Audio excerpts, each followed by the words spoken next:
하나님의 말씀은 로마서 5장 1절 한 절 말씀입니다. 이 계시의 말씀을 봉독할 때에 살아계신 하나님의 음성을 다 함께 들으시는 시간이 되시길 바랍니다. 그러므로 우리가 믿음으로 의롭다 하심을 얻었은즉 우리 주 예수 그리스도로 말미암아 하나님으로 더불어 화평을 누리자. 아멘. 오늘 이 말씀은 하나님께서 저희 가정에게 안식월을 허락해 주셔서 지금 그 기간 동안에 미국에서 첫 주 말씀을 전하고 있습니다. 오늘 이 말씀을 전하면서 그동안 이 코비드 19라는 지금 거의 1년 3개월 정도 이렇게 지나가고 있죠. 이 기간 동안에 하나님께서 저희 교회와 또 파라과이 목회와 선교에서 있었던 일들을 되돌아보면서 하나님의 은혜와 또 하나님께서 우리 교회를 향하신 하나님의 뜻을 분별하면서 또한 점검하면서 말씀을 우리 성도님들과 함께 나누기를 원합니다.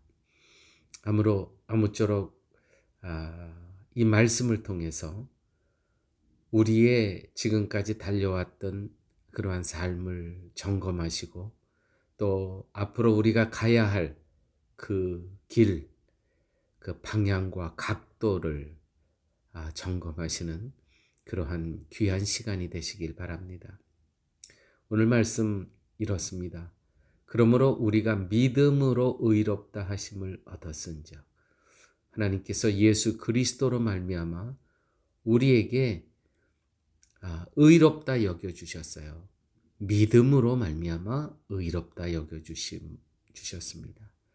그런데 그 의롭게 여겨주신 이유는 무엇이냐면 하나님과 더불어 화평을 누리기 위해서 우리를 믿음으로 의롭다 여겨주셨습니다. 하나님과 화평을 누린다는 것은 하나님과의 사귐을 위해서입니다. 하나님과 사귐을 위해서라는 의미는 하나님과 동역하기 위해서 하나님의 일에 참여케 하기 위해서 이게 바로 화평이고 이게 바로 사귐입니다. 자, 그런 의미에서 하나님께서 과연 우리를 의롭게 여겨 주셨을 때 우리에게 일어나는 일은 어떤 일들이 일어나는가? 말씀 속에서 상고해 보도록 하겠습니다. 우리는 삶 가운데 상황과 말씀이 부닥칠 때를 만납니다. 새로운 상황이 이루어지면서 말씀과 부닥치게 됩니다. 과거에서 지금까지 익숙했던 상황이 새로운 상황이 연출되면서 전혀 새로운 세계 속으로 우리가 들어가게 됩니다. 자, 이와 같은 전혀 경험하지 못했던 이와 같은 상황 가운데 이 말씀을 어떻게 적용을 해야 되는가? 특별히 이 코로나 바이러스 코비드-19라는 이 상황을 체험하면서 우리가 느끼는 마음은 황당함입니다. 황당함. 나의 한계가 보여지고요. 두려움과 절망감에 떨 수밖에 없다는 것입니다. 새로운 환경입니다. 이 새로운 환경 가운데 분명히 말씀은 능력이라고 했는데 어떻게 이 말씀이 이 새로운 환경 가운데 능력이 될 수 있겠습니까? 특별히 코비드-19가 시작하면서 작년 3월입니다. 매주 토요일이면 저희 교회에서는 성교원 인근의 어린 자녀들과 함께 교회 학교를 저희들 운영하고 있었습니다. 그런데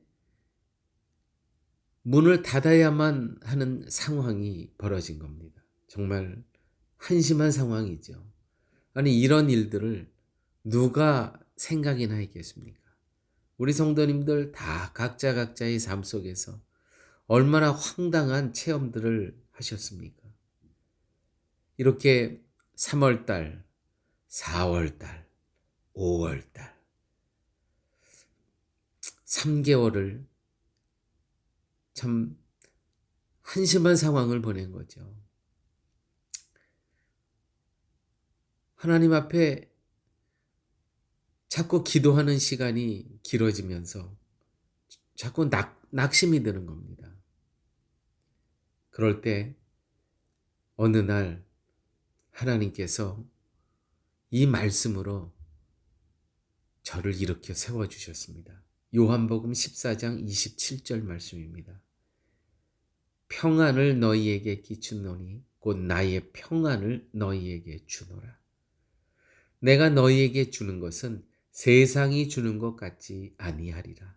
너희는 마음에 근심도 말고 두려워하지도 말라. 너는 마음에 이 지금 코비드19라는 코로나 바이러스라는 이 환경에 근심하지도 말고 두려워하지도 말라. 특별히 저에게는 개인적으로 정말 강한 충격으로 하나님께서 저에게 주셨던 말씀입니다. 그래서 이 말씀을 갖고 작년 6월부터 음식을 만들고 그 음식을 싸갖고 마을을 찾아 나섰던 겁니다. 그렇게 시작했던 일이 매 토요일 저희들은 350명이나 되는 어린이들을 우리들은 섬길 수가 있었습니다. 말씀이 또 하나님의 임재하심이 변화시키는 것은 상황이 아니더라고요.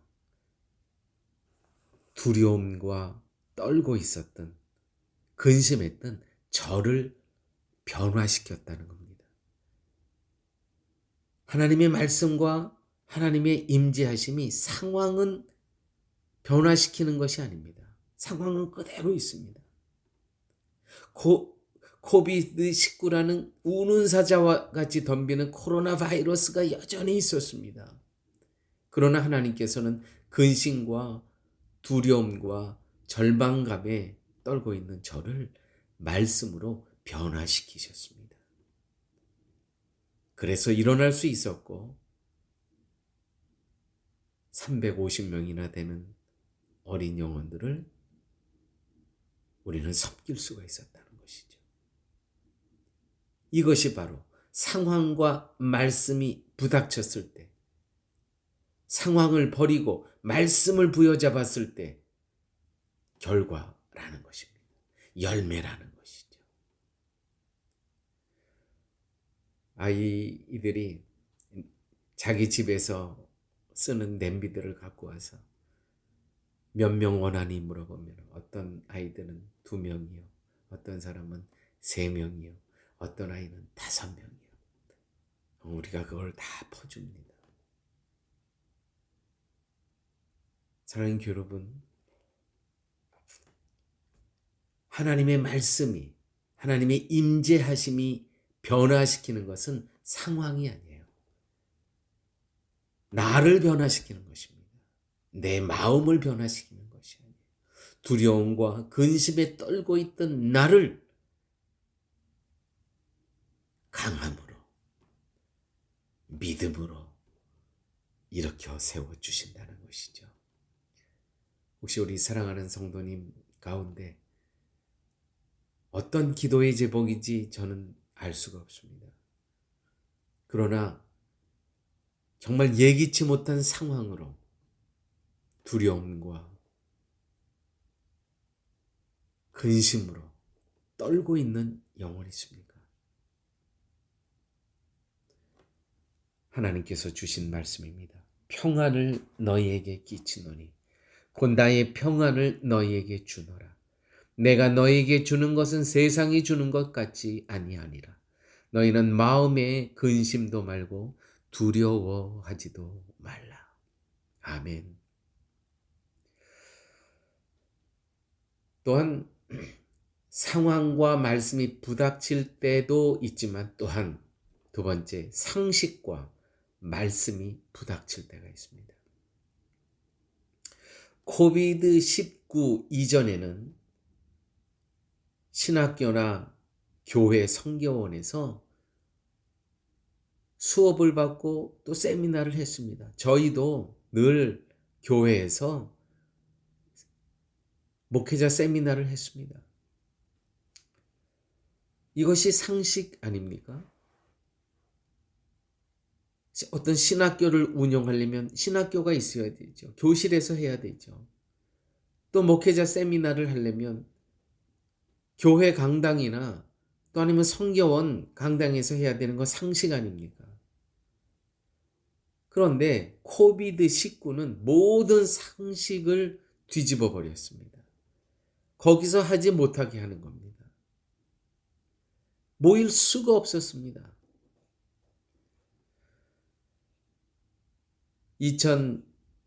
2021년 3월부터 12월까지 장장 9개월 동안 참 제 영혼이 참 안타까웠습니다. 그 전에는 계속 매월 교회에서 하던 이 사역을 거의 9개월이나 중단하고 있었던 거죠. 그랬을 때 작년 2020년 12월 말이었습니다. 이제 2021년은 다가오는데 어떻게 해야 되나? 지금 이 상태로 계속 언제까지 문을 닫고 있을 것인가? 하나님, 도와주십시오. 그런 기도가 2020년 12월을 지나면서 정말 너무 안타까운 거야. 간절한 마음으로 하나님께 기도했습니다. 하나님, 이 상황을 어떻게 해야 되겠습니까? 그때 하나님께서 또 들려주신 성경을 쭉 보다가 하나님께서 이 9절에서 머물게 하시는 거예요. 여호수아 1장 9절 말씀입니다. 내가 내게 명한 것이 아니냐. 마음을 강하게 하고 담대히 하라. 두려워 말며 놀라지 말라. 내가 어디로 가든지 내 하나님 나 여호와가 너와 함께 하느니라 하시니라. 저에게 강하게 터치가 된 것은 내가 어디로 가든지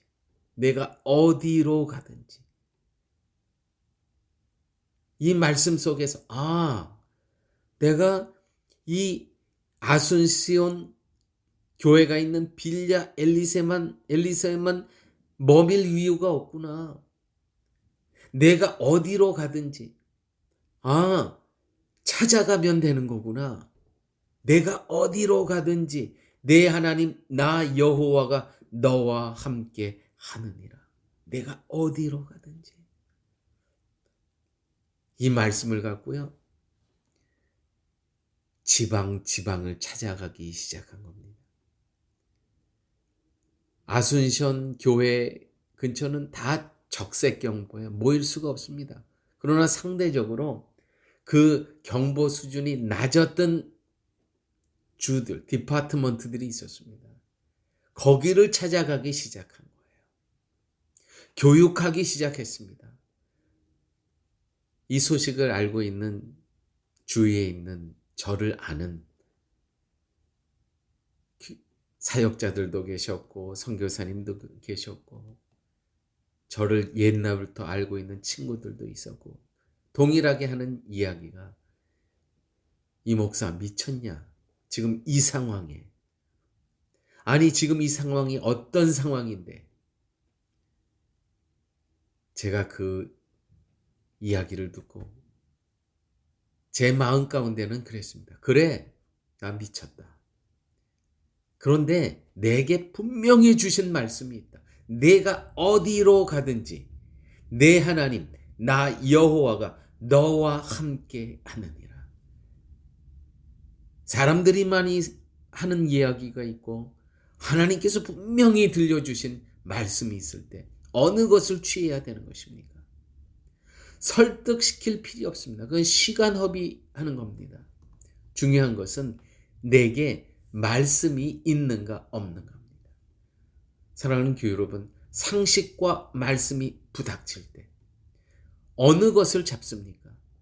상식으로 치자면 아니, 이와 같은 상황에 어딜 찾아갑니까? 그냥 그 교회 안에 머물러 있고 정부에서 풀어줄 때까지 그냥 있어야죠. 그게 상식 아닙니까? 그런데 분명히 말씀이 있었거든요. 내가 어디로 가든지 내 하나님 나 여호와가 너와 함께 함이니라. 상식과 말씀이 부닥칠 때 성도는 말씀을 잡아야 됩니다. 2021년 6월 바로 열흘 전입니다. 지난 2021년 1월부터 6월까지 6개 주를 매월 방문했습니다. 각 주의 도청 소재지 그 시에서 그 지역에 있는 현지인 목회자들을 모시고 목회자 세미나를 했습니다. 그래서 저희들이 320명이나 되는 목회자를 꿈꾸고 또한 목사이지만 그동안 목사 안수를 받지 못했던 그런 분들에게 320명에게 수료증을 증정하였습니다. 아니, 세미나만 했던 저희 교회가 운영하는 이 세미나 사역이 신학교로 변해버린 겁니다. 아마 이 코비드19가 없었다면 우리는 계속 그냥 세미나만 했을 겁니다. 이게 신학교로 320명 되는 신학생을 갖고 있는 신학교 어디 있습니까? 파라과이에서. 놀라운 하나님이 하시는 일입니다. 이것이 말씀을 상식을 내려놓고 말씀을 잡은 증거요, 결과요, 열매라는 것입니다. 하나님께서 하시는 일이었습니다. 사랑하는 교우 여러분, 인생에 살다 보면 담을 만납니다. 그 담 앞에 주저앉아 절망하지 마시고 그 담을 성으로 쌓아가십시오. 그 담은 절망하라고 있는 담이 아닙니다. 성도에게는 그 담은 성으로 쌓아고 있는 담인 것입니다. 인생을 살다 보면 거치는 돌에 넘어질 수가 있습니다. 걸림돌이 있습니다. 거기서 넘어져서 인생을 탓하지 마시고 재수 없다고 하지 마시고 그 걸림돌을, 거치는 돌을 층계로 만드십시오. 거기서부터 더 높은 곳을 향하여 올라갈 수 있는 시작점이라는 것이죠. 할렐루야. 내가 어디로 가든지 내 하나님 나 여호와가 너와 함께 하느니라.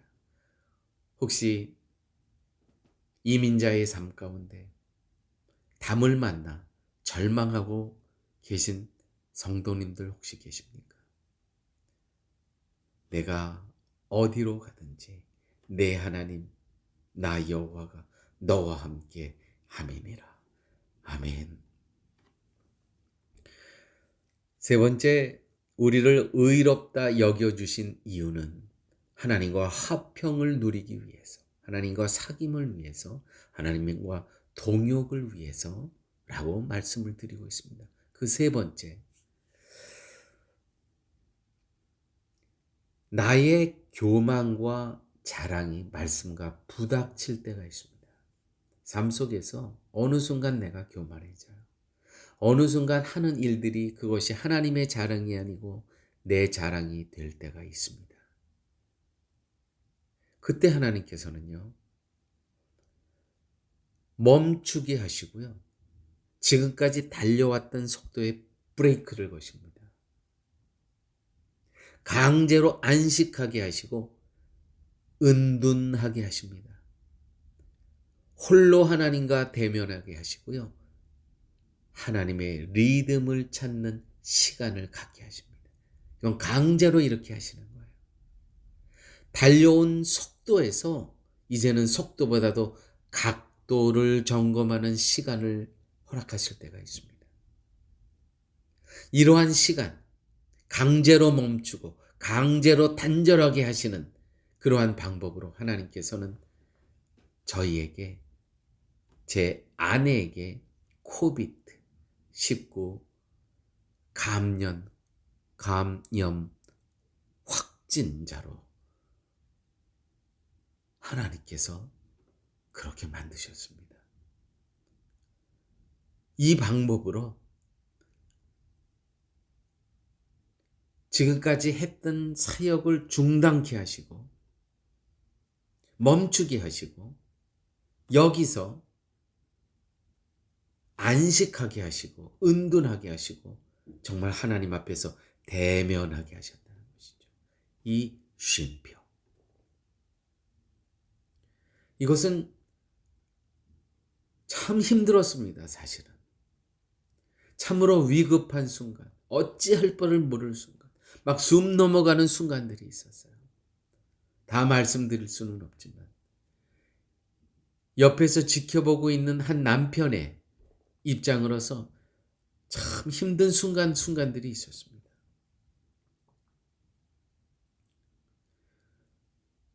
그때 미국에 계시는 제 오래된 친구 장로님이 이런 말씀을 주셨어요. 우리 교회가 정말 간절히 사모님을 위해서 기도하고 있습니다. 그 말씀을 들으면서 또 성경 가운데 하나님께서 이 말씀으로 저에게 위로를 주셨습니다. 빌립보서 4장 6절에서 7절 말씀입니다. 아무것도 염려하지 말고 오직 모든 일에 기도와 간구로 너희 구할 것을 감사함으로 하나님께 하리라. 너희 구할 것을 감사함으로 하나님께 하리라. 그리하면 모든 지각에 뛰어난 하나님의 평강이 그리스도 예수 안에서 너의 마음과 생각을 지키시리라. 너희 구할 것을 감사함으로 하나님께 하리라. 제가 구하고 있었던 게 뭡니까? 오직 아내의 건강의 회복 아닙니까? 이 코로나 바이러스. 그때 상황이요. 하루에 150명씩 죽어가는 상황이에요. 확진자들 가운데. 정말 마음이 굉장히 조여왔습니다. 그런데 너희 구할 것을 감사함으로 하나님께 하리라. 아내가 이렇게 힘든데 감사함으로 구하래요. 할렐루야. 기도해 주시는 많은 분들이 계시구나. 이미 건강할 것을 하나님께서 약속하고 계시구나. 할렐루야. 아멘. 사랑하는 성도 여러분, 인생에 이런 쉼표를 허락하신 하나님. 이 쉼표가 없으면 우리는 쉬지 않고 계속 달려갑니다. 아니, 우리가 노래를 하려면 이 쉼표 없이 어떻게 우리가 노래를 할 수가 있겠어요? 한 곡을 완성할 수 있겠습니까? 하나님께서 이 쉼표를, 코비드-19라는 이 쉼표를 우리 인생에서 허락해 주셨다는 것이죠. 그렇게 하면서 하나님의 리듬을 통해 하나님의 리듬을 회복해 하신 거예요. 우리의 리듬이 아니고 우리는 쉼표 없이 막 달려갑니다. 근데 하나님께서는 쉼표를 우리의 인생 골목골목마다 쉼표를 허락하십니다. 여기 쉬어야 된다는 거예요. 뒤돌아봐야 된다는 거예요. 그러면서 우리가 가야 될 방향, 각도, 속도보다는 우리는 지금 하이 테크놀로지 시대에 살고 있습니다. 모든 것이 얼마나 너무나 빠르게 변해가고 있습니다. 속도, 그러나 아무리 빠르더라도요, 각도보다 더 소중한 거라서.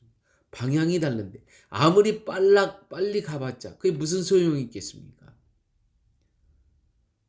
지금까지 달려온 속도에서 앞으로 가야 할 각도를 점검케 하시는 하나님의 의도, 그 의도 속에서 오늘 우리에게 인생의 쉼표, 특별히 지금은 코로나 바이러스를 저희들에게 허락해 주셨다는 것이죠.